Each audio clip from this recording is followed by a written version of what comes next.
You know, in '89, I was in prison in Czechoslovakia of that time. I was the last political prisoner in Slovakia, and my first expectation was that I would get free, and I has been freed out of prison. So first my expectations were fulfilled, and 2 weeks after leaving prison, I was sworn in as Deputy Prime Minister of Czechoslovakia. So my career in that time was very fast. But yes, after 2 weeks, we had the whole government to be in charge of keeping especially economy, social system, order, security of citizens in order in Czechoslovakia, and it was not an easy job, but we did it.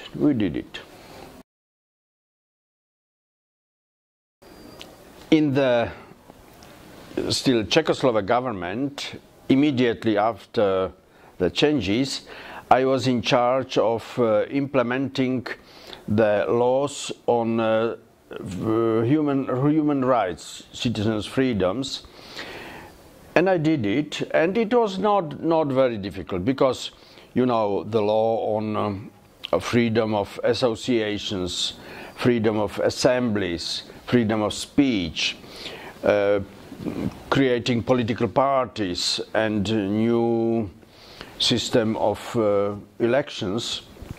All of these laws were rather short laws,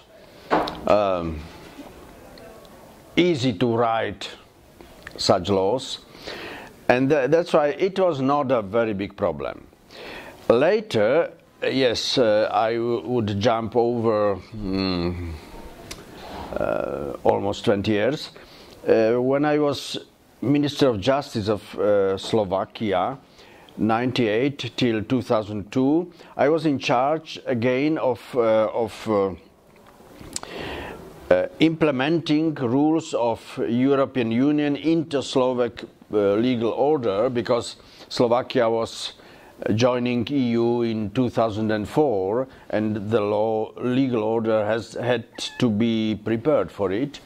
And again, but that were mainly economic laws, economic code, citizens code, partly labor code. Again, the changes in these laws were, I would say, rational, because if in the whole European Union should be a united market, of course in the whole European Union must be valid more or less the same economic laws. So we did it, and again it was not very difficult. As I can say out of my experience, the law in Slovakia, probably in Bulgaria more or less as well, the citizens are not sufficiently defended for practices of some businessmen, new businessmen, who successfully try to use the new economic laws to get money out of ordinary citizens through various pyramid games, through unequal treaties, that they lend some money, but ask as guarantee the flat or the house of much higher value than the lending was, and then take take the house or the flat out of the citizen. So this kind of new laws is first much harder to prepare, but it should be prepared and passed by the parliament as soon as possible.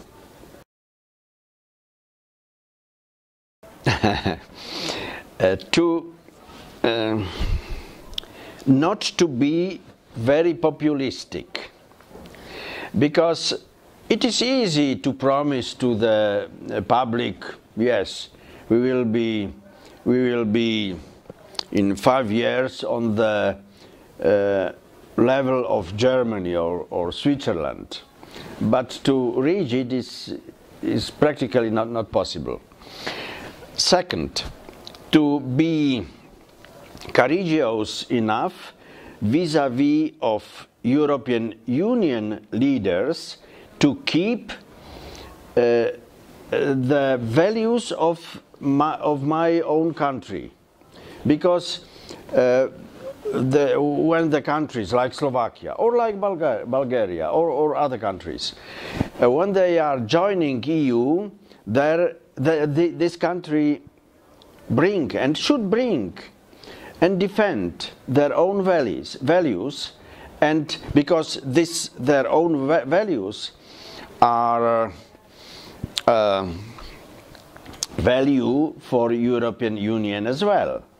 So they should keep and defend these values, yes, and then to be both pragmatic and educated enough to keep their own country on the fast track of progress inside of the EU. First, I would like to say that cultural remembrance or cultural legacy of each nation is not part of the law of the EU. That means that each country may and can and should keep its own cultural legacy, and must not and should not take over all so-called values that are coming not out of United States but out of New York Times, say. For example, I am not supporter of, say, gender ideology, and in Slovakia not a few months ago has been amended the constitution of Slovakia that the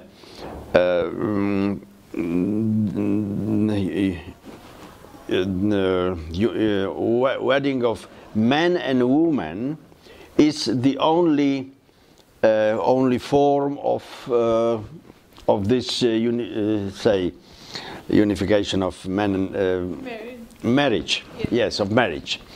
And now, because even this formulation is not enough to defend the marriage, the traditional marriage, and that's why in Slovakia have been collected 400,000 of signatures for a referendum on traditional family values. And probably in next weeks or months, this referendum should be carried out. So, yes, and I'm sure that some newspapers or some medias in the United States or in France or in the United Kingdom would criticize Slovakia for such a referendum. But we want it because we consider it to be necessary to have such a referendum to keep our traditional values, and not only our European traditional values. And that's why we will do it, and we do not bother what some medias are writing about.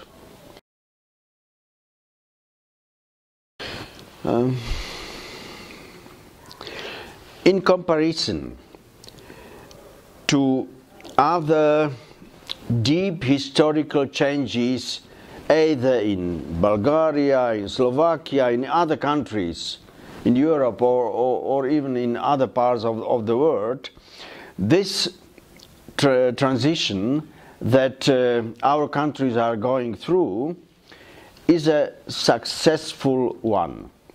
If you compare, for example, the city of Sofia today and the city of Sofia 25 years ago, the difference is very big. And today's face of Sofia is sure much better than 25 years ago. But it is just one small example. Countries like, I repeat, Bulgaria, Slovakia and other countries are getting more money from EU than are giving to EU. We are net receivers of money from EU, and it is helping our countries. In Slovakia, the roads are built, the iron road is being reconstructed, and many other projects. So we should be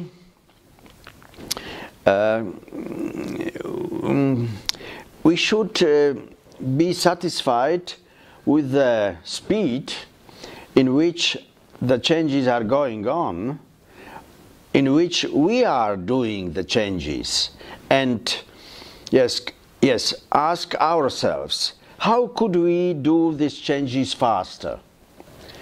That's all. Sure. I repeat, my personal experience when I was as Minister of Justice of Slovakia, changing the laws, economic laws, to European demands, and all these changes were rational, were good even for our entrepreneurs, our businessmen, even inside of Slovakia, and sure that the same, yes, because similar changes are obligatory in all EU countries, that means in Bulgaria as well. These changes are good even for domestic businessmen. And maybe out of, say, far historical point of view, Bulgaria, more than 1,000 years ago, was trembling between Rome and Constantinople. By the way, it has helped to Great Moravia, to our country, that the Pope has allowed the Slav language as liturgical language. But back. So maybe for Bulgaria it is a greater change and greater challenge to accommodate with the demands, with the challenges of the European Union. But Bulgaria has decided to go this road, this path, and should go on.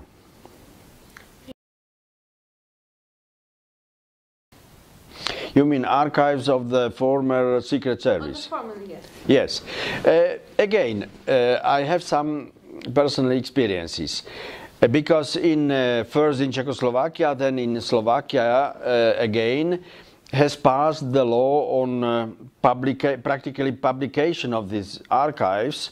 The Secret Service was able to put some names as agents even without signatures of such person. The law on so-called lustration law should be made very good, or say better than we have done it, or better than Czech Republic has done it. So this law, if such law would be passed in Bulgaria, on one hand, yes, society has the right to know what happened in the communist past. On the other hand, such law should be very good made out, and the people who are inscribed in these protocols of the Secret Service should have the good possibilities to defend themselves.